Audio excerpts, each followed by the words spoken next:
You gotta love it. Proper British coastline. We're on an adventure across the UK as it opens up for travel again. Run! Yes, we're open! From rugged coastlines to breathtaking landscapes and natural habitats. See that?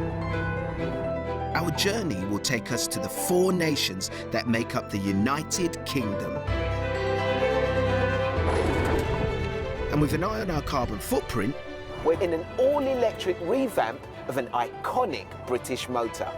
on this week's show, I'm travelling the width of England's biggest county, North Yorkshire, home of seaside treats, You know something's really good when you're sucking as hard as you can and you just can't get anything out. uphill climbs, Made that look easy, guys. Perfect. how you doing, guys? And the warmest, friendliest people you could hope to meet. Say hello.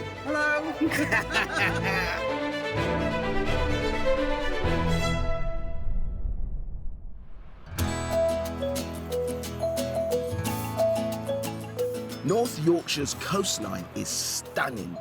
Long, sandy beaches studded with old fishing villages. All on the edge of one of the country's great national parks. Peace and quiet and beauty is what attracts people here. But that's not where I'm starting. There she is. Scarborough. Glinting in the sunshine.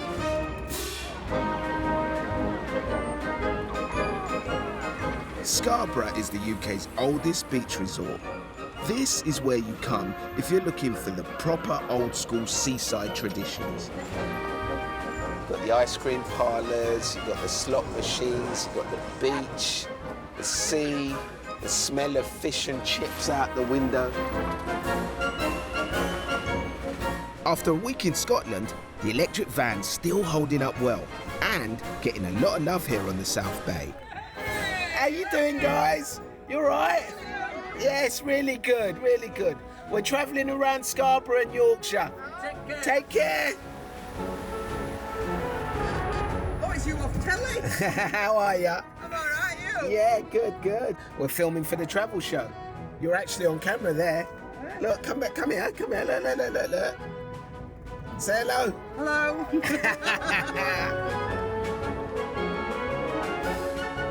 Scarborough's also home to the country's oldest funicular train company. Scarborough's got, let's call it a mixed reputation these days, but it used to be properly posh. Back in the 17th century, mineral springs were discovered in the cliffs, so people used to come here for the healthy waters, and it's still incredibly popular. In fact, more holidaymakers visit the Yorkshire coast than anywhere else in the country outside of London. Most of the businesses on the seafront had a rocky old 2020. But this year, the hotels are already well booked all the way through to October. It's a golden opportunity to make up for all that lost time. Morning's all right if I go in? Thank you. If it's seaside traditions you're after, this is the place to be. The Harbour Bar's been in Scarborough for 75 years. These days, like all of us, it's doing its best to follow the COVID guidelines, with customers kept safely in the fresh air. I'm looking for your biggest, most extravagant and spectacular ice cream. Yeah? Make above the glory for you then. Is that the one? Yeah. Yeah? It's flashy and tasty. Yeah. You know something's really good when you're sucking as hard as you can and you just can't get anything out. It's ridiculous. The shop's been open since the end of the Second World War. Julian started working here when he was 12, and he's the third generation of his family to make and sell ice cream in Scarborough. We've done 75 years, so we celebrated at the beginning of August. Small family party and a few staff, and that's about all we could do. It was sad because children have grown up on our stools, and then They've come back as adults and they brought their children. I think there'll be a lot of people flocking to places like Scarborough all over the UK. Yeah. Do you think Scarborough's ready? Do you think Yorkshire's ready for it? You know, Scarborough will fill up, the hotels, boarding houses, they're getting busier, you can see. A lot more people walking around. And the staff seem to be getting a lift, you know, because we've stuck it out, we've tried. Now, how confident are you about the future? Oh, very confident, yeah. I think Scarborough will do well. Teresa and I have been talking about starting a family. What's in these Knickerbocker glories? Is it something in these? Teresa, did you hear that? I did, yes. I think he said, I think Julian said twins.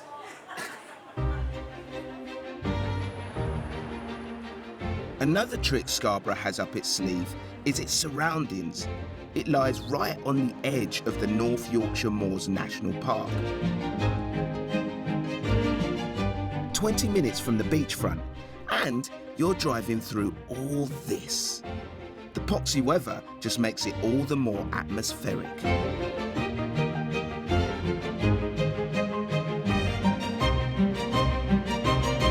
So I'm on my way to a place that's become a real attraction in these parts. You'll have seen it on the big screens in the Harry Potter movies, and in fact, only last month, Tom Cruise was here shooting his latest Mission Impossible film. As I arrive, the North York Moors Railway has only been open a couple of days after months of lockdown.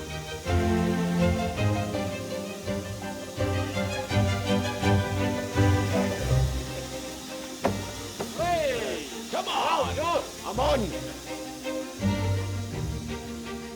Are you Aid? Addy. Addy? Yes. I'm You're on. famous. I'm not that famous.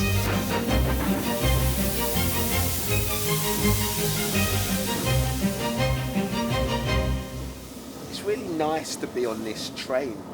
You know, when it shut down, one of the consequences was not only did it impact the passengers, but all the staff that work on this line. I was speaking to the station master, and he travels 100 miles to work on this line, and he's a volunteer. He does it for free.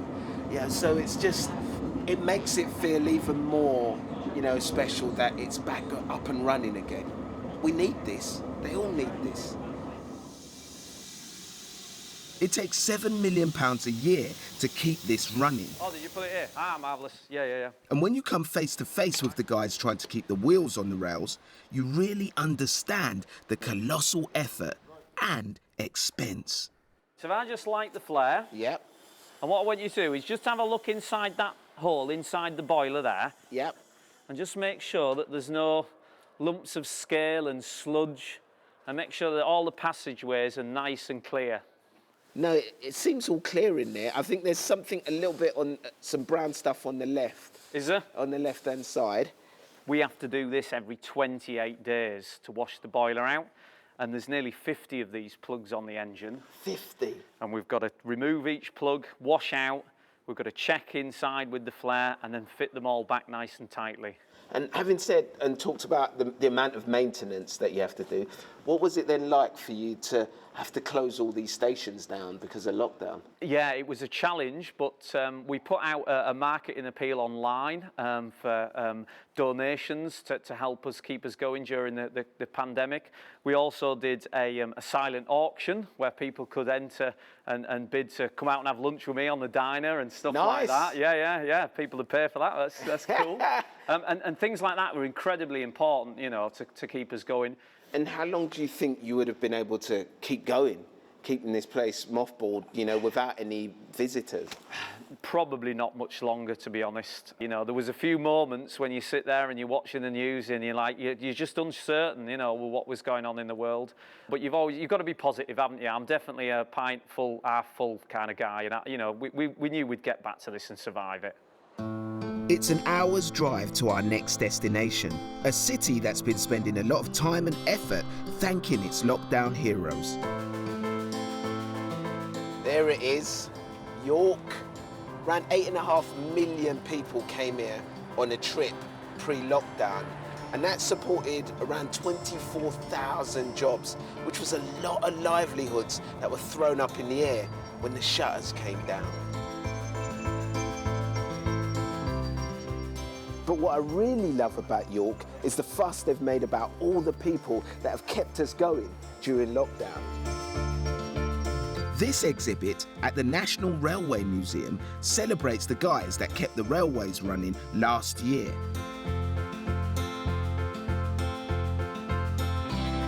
But there's more. These murals form a city centre trail to honour the local heroes who went to extremes to help out their community. Julia's Cafe's bustling these days and were complying with its strict COVID measures. But last year, when the pandemic hit, it was forced to close. So instead of turning up to work and knocking out the breakfast, she had an idea. Tell me about the Supper Collective then. We very quickly kind of started to worry and think about some of our locals, our regulars, and how they were going to manage. And quite quickly we realised there was going to be a need for people to get meals that were going to be isolated, vulnerable. And so we just started doing some meals, and it sort of very quickly sort of snowballed. Lots of people came on board with us, and we were delivering food to people that were vulnerable, isolated, all over York. Restaurants from across the city got involved, from pizza joints to chocolate emporiums, and Julia was right at the heart of it. Julia, tell me about this artwork that's going on here. Yeah, it's incredible. They basically wanted to celebrate all the people that had done things for the community. So me and Steve had our photograph taken, and it's been kind of like graffitied. And it's great, it's an amazing picture. And it sort of represents like the Supper Collective, all the people that help. Yeah. So then they've got ones of like an A&E doctor. Yes. But we've also got people like worked in Boots the Chemist, you know, really on the front line through a difficult time, that carried on working and put themselves, some people obviously at risk. The Supper Collective has scaled back its activities slightly to try and encourage people back out of their homes. But deliveries are still taking place to some of the most isolated and vulnerable.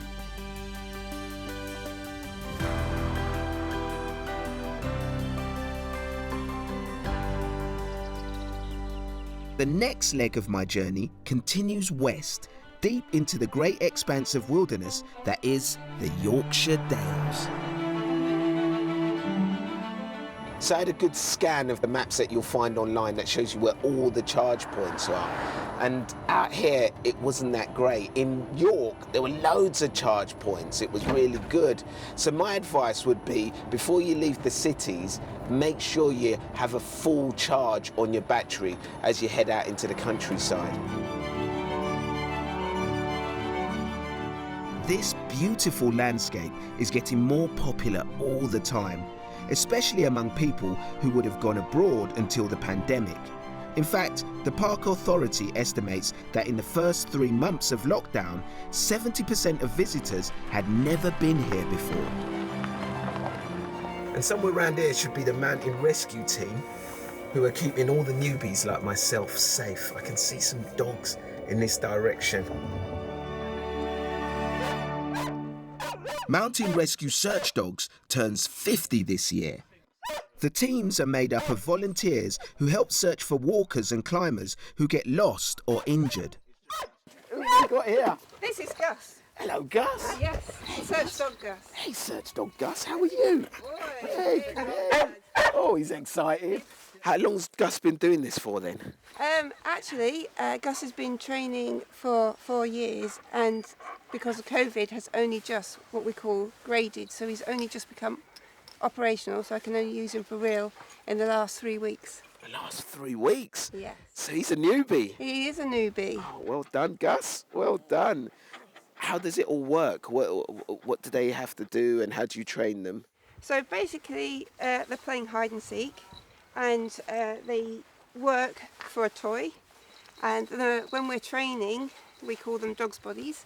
The people go out and hide, have the toy, and the dog is literally hunting for its toy. Ah, so it's the scent is the most important thing. Yeah, they're air scenting. So we all give off a scent, and and the scent's picked up by the wind. So we use the wind and we run the dog and its nose through the wind, and when it picks up a human scent, it will follow that to the person and then come back and tell us by barking and then take us back to the person missing. The team's kindly agreed to show me how it all works, and they tell me in the nicest possible way to get lost. So we're going to send you out. You've got all serious here, Dave. All serious. I'm worried now. We're going to take you out up that hill. Yeah. With 2 other buddies who are Dave and Simon over your shoulder here. Oh, here we go. And we're going to send the dogs to find you. How long are you giving us? I would think we'll give you half an hour start. Half an hour start? Yeah. Look at that over there. Let's go, dudes. I'll wait for them. Looks like a little bit of a cavey bit behind it. Yeah, I gotcha. Yeah, I need a shove up. Yeah, made that look easy, guys. Perfect. Right, I've schlepped up to this little spot, found a hiding place. I'll try and camouflage myself amongst these rocks.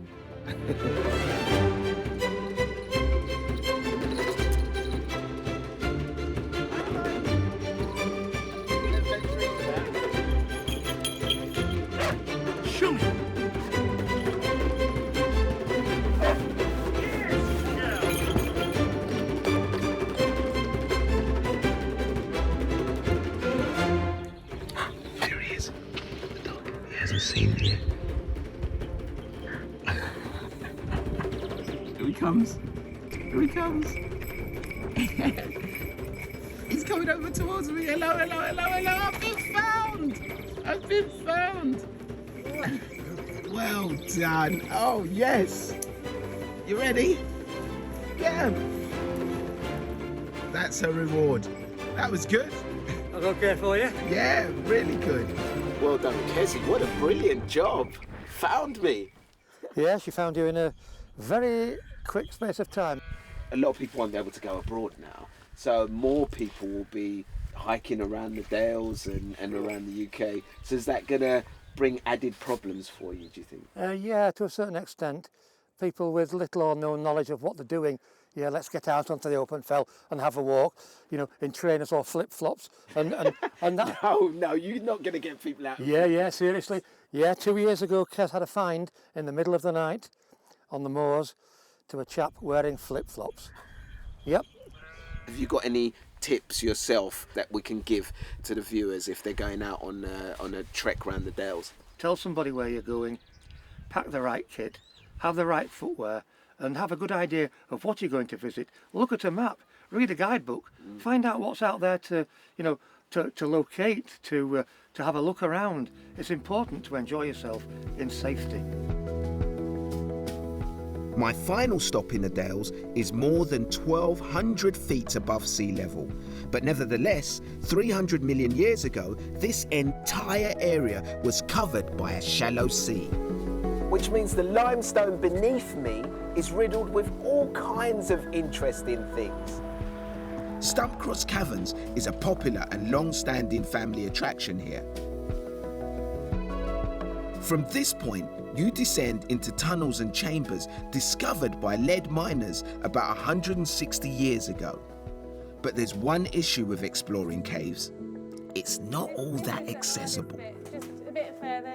Oh, bloody hell, blooming helmet. Don't worry. Stay down. As soon as you get through here, you'll be all right. That's the hardest bit.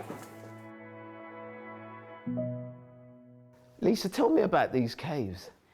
So the caves are older than the dinosaurs, and they used to be near the equator, near Africa, and it was a warm, tropical, shallow sea. Wow. So the limestone is made up of all the dead sea plants, and we've found loads of animals here as well. So Ice Age animals, so there's a wolverine, reindeer, bison, woolly mammoth. The work Lisa has put into trying to keep this place open is astonishing. First, she raffled off her prized camper van.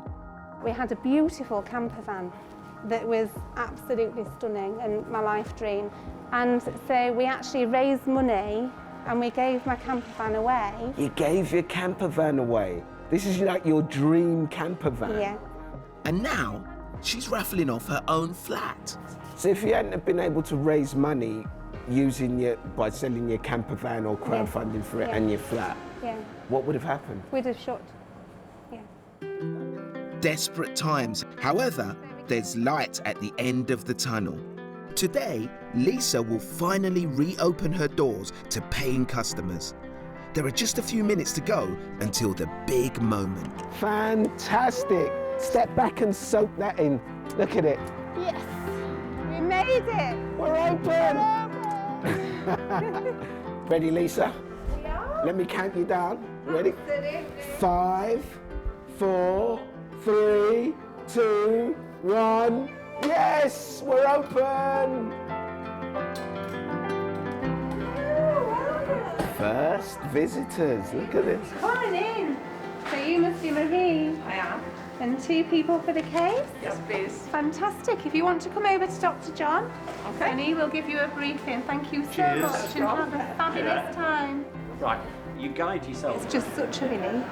We just want to keep this place going and our wonderful team and also be here for the people. It's the people that saved us and we want to be here for them. So it's just an overwhelming relief. It really is.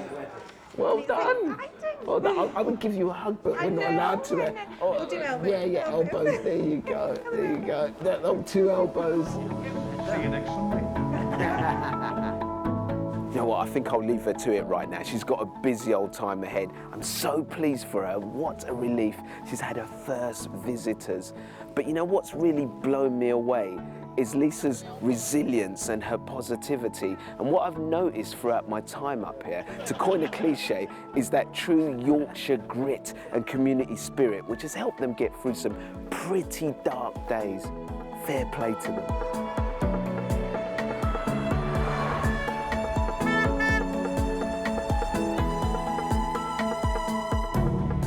The next leg of our journey across the UK sees Lucy in the van, exploring the cities, mountains and countryside of Wales, making new friends and hurling herself off cliff edges along the way.